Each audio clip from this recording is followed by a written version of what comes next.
Hello, Divine Sunshiners. Stay uplifted, stay motivated, stay ascended. Namaste, Namago.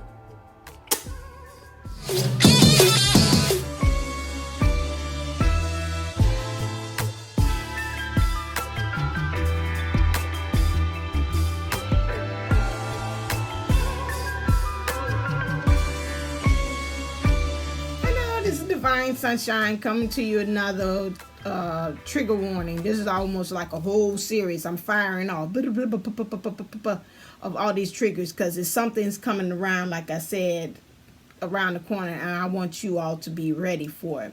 I seen something in the other day, and it was talking about that we got to get to the point that we hate the sin but love the sinner. Right now, for some of us that's coming around the corner, and I'm going to make sure that you pay attention to the video that I'm sharing in the community tab about the lady giving a specific date that twin flames need to pay attention to, because I'll call it something's coming around the corner that's good. In order for you to do that, you've got to get into that mindset that you are with your divine counterpart, no matter hook or crook about what they have done. That you get to the point that you're saying, you know what, I really didn't like what you did. That was really some uckery that you had participated in earlier. I wouldn't have co-signed on, and I would never have did that to you in a million years. But I have to understand at the same time, make my tongue itch. At the same time, I have to understand that that was you. That was where you were.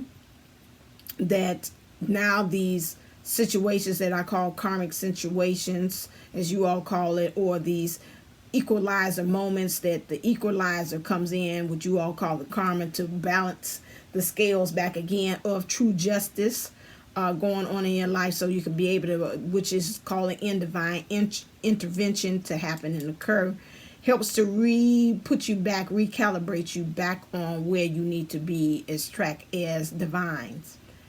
Right now, again, we have to really look and see that, look past the messed up stuff that had gone on, if we really truly want this union.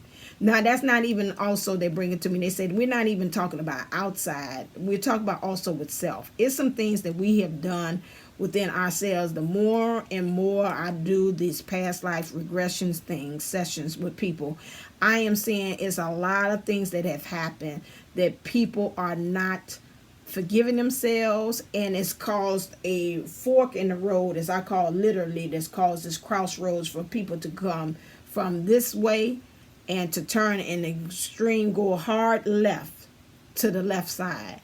And it's like, that's not your childhood, wasn't expecting for you to be that.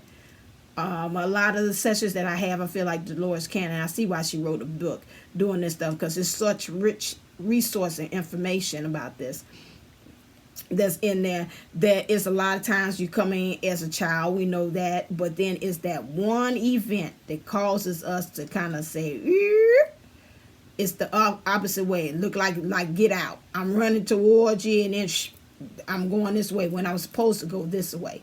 That one event that subconsciously, that all of us are holding on within our subconscious, there, that underlying programming that said that I went the wrong way. This part started me to go on a downward spiral to I don't know where the hell I was going to. And it feels like from that point on, I have gotten off track. It could be choosing of a job. It could be some kind of incident in which somebody had taken advantage of you when you were a child. It could be anything like that they're coming along and they're saying, you know what, again, you have to start off again with forgiveness of yourself, because some of you, the sessions where it's coming out of it, people are like, I knew better. I knew I was selling myself out when I made that decision to take that job or to go ahead and get that degree in that, and I knew I wasn't really loving it at the first try. But at that time it was a good thing. Like my sister told me, she's like, well, at this time it was something that was needed. Everything is not a mistake, okay? No matter what happens, it adds on. And showing me like the 3 little pigs and the one that built the house of bricks. Each brick helps to bring the foundation of who you are. Those are foundational things that are needed. Like they got the building block things. They help you to be that queen, and she is standing at the top with the crown there. That helps you to be who you are. So there are no mistakes on here. As Daniel Boone always said, there's no L's on here. Ain't nobody wear no L on there. It's only lessons. Those are things that take that for you to go in here and to build, to ascend, to go up higher, to go up next levels. We've got to get to the point that we do that, because again, subconsciously you're saying, I'm fine, I got this, I'm making sure. But when I take these people that's going on here, and it's been a going on trends, they're not going back into past lives. I've had back-to-back sessions where people are just staying in this life. And I was telling mom the other day, I said, this is acting like the Scrooge effect here. This is almost like Ghost of Christmas Past, Ghost of Christmas Present, and the future. All three of these things. And that means right now in this lifetime, like they saying karmically, we're looking at now, where is it that our scales have gotten unbalanced right here in the now. And subconsciously, all of these ones, especially that's in my age range that I have been looking at, have been doing sessions with, are just talking about if I was Queen Sheba in the Persian kingdom or whatever. I'm talking about what's going on now in this lifetime. It ain't working. Some kind of way I had a fork in the road, and this incident or this event happened to make me go shoot to the left. Everything you own to the box to the left. I took everything that I own instead of me really investing in the area, in the place I wanted to go.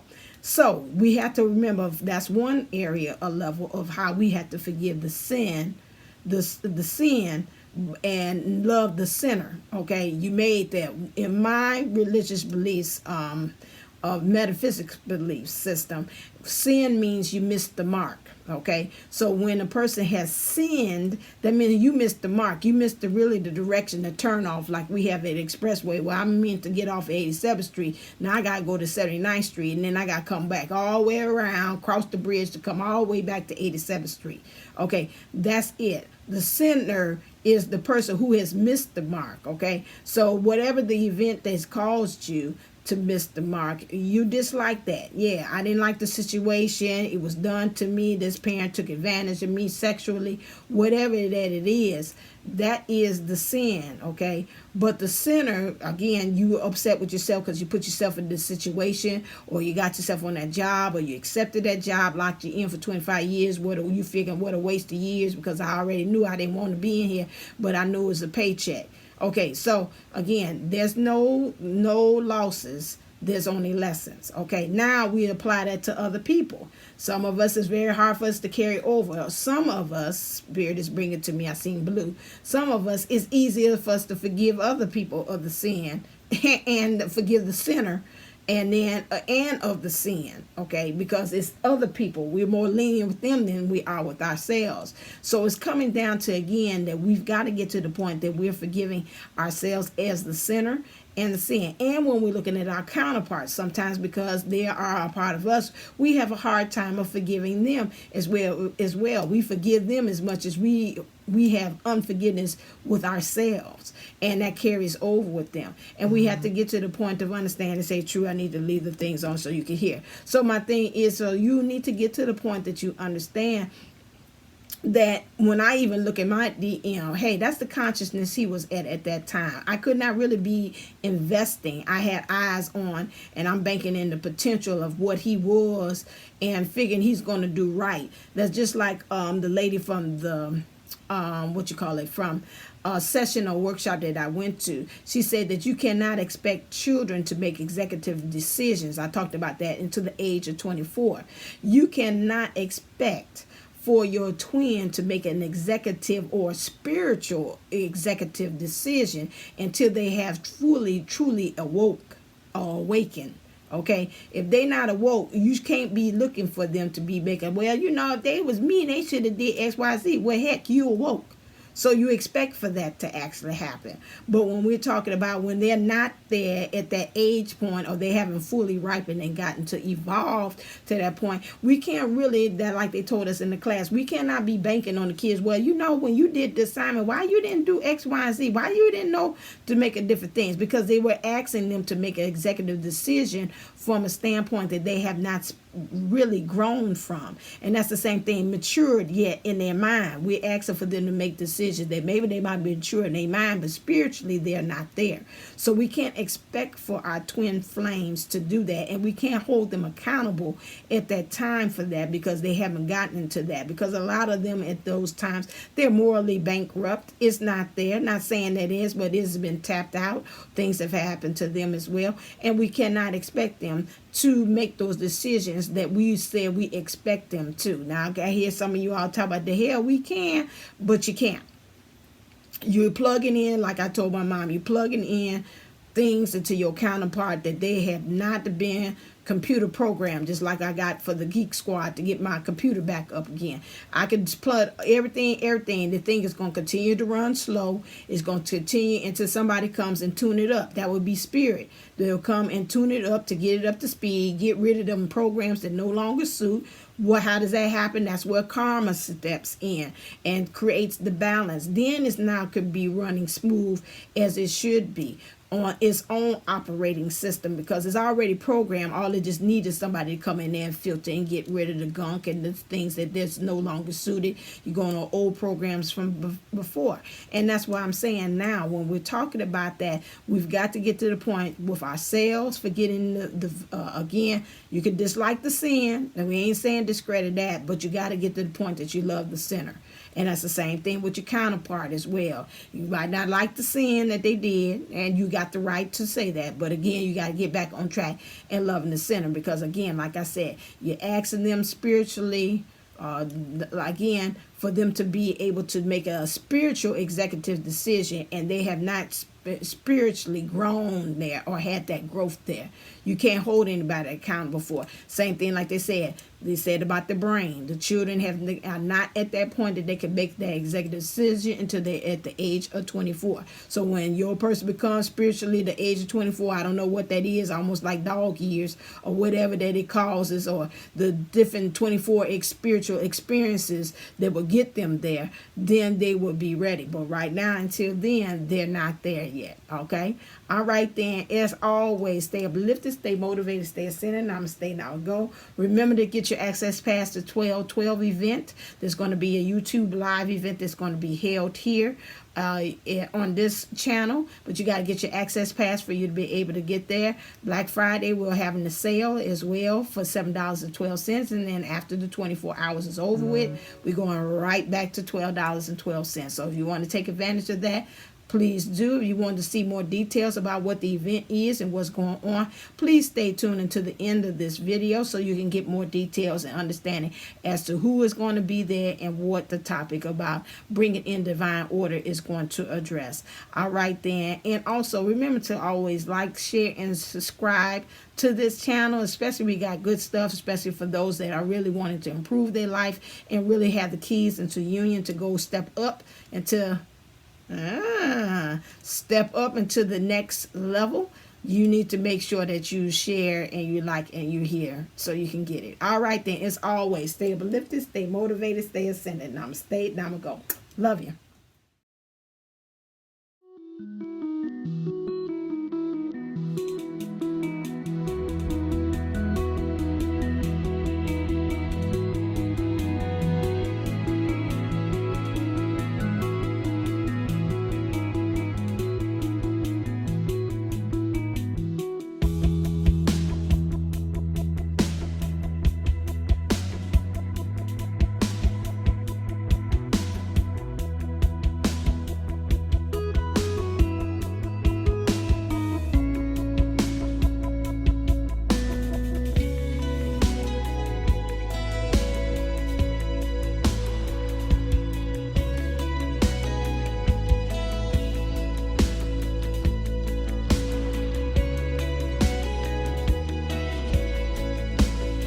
I am a twin flame. I mean, maybe there's one other person, But this is a part of my life that doesn't get to be expressed to people because they don't understand it. They're never going to understand it. And their energy is going to get in it if I talk about it. And we can perceive the loss of free will, but it's not as scary as it once was.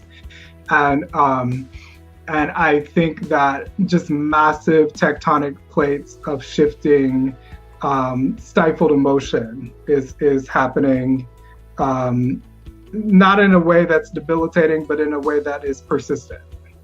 Okay. But either way, the whole aspect is, okay, one thing, all right, we're talking about rules. The only hard, fast rule, and this has been brought to me over and over and over again, is unconditional love. That's the purpose, is raising the frequency of Gaia, and that includes the human collective, not just the twin flame or the ascension collective. There's no, we put labels on everything and it kind of, divvies everything up, but we are a human collective. Mm-hmm. A living body of souls. Right. And the whole purpose is bringing that higher frequency. The only way to do that is unconditional love. Some things that I don't think have occurred to people, because sometimes people get very, very flattened out in the head by a lot of the psychobabble that takes place. And it's not that those things are invalid, but it's time to move beyond it. And I mean really move beyond it. Okay. Now, she has been, quote, doing the work, or what she considers doing the work, or the things that she has felt is the work. And some of that involves too much mental overload, too much mental input, too much information, not enough love. And when I say not enough love, it doesn't mean that she's not loving. It means that she may be going about it in some old ways. Things like saying, well, I've been holding space for 5 years. So right now, she wants to just kind of give up. I know, I've had it. I deserve a life too. When is this ever going to get normal? I want normalcy. I want a life. Yes. But what you may not realize is that there is a new level to be achieved for that life. Well, I've been doing work. Well, you may have been doing 3D work. You may have been doing psychological research. You may have been using tools which really won't be sufficient by comparison to expanding your natural abilities, which is through your body. Well, I don't really understand that. Could you explain more? Yeah.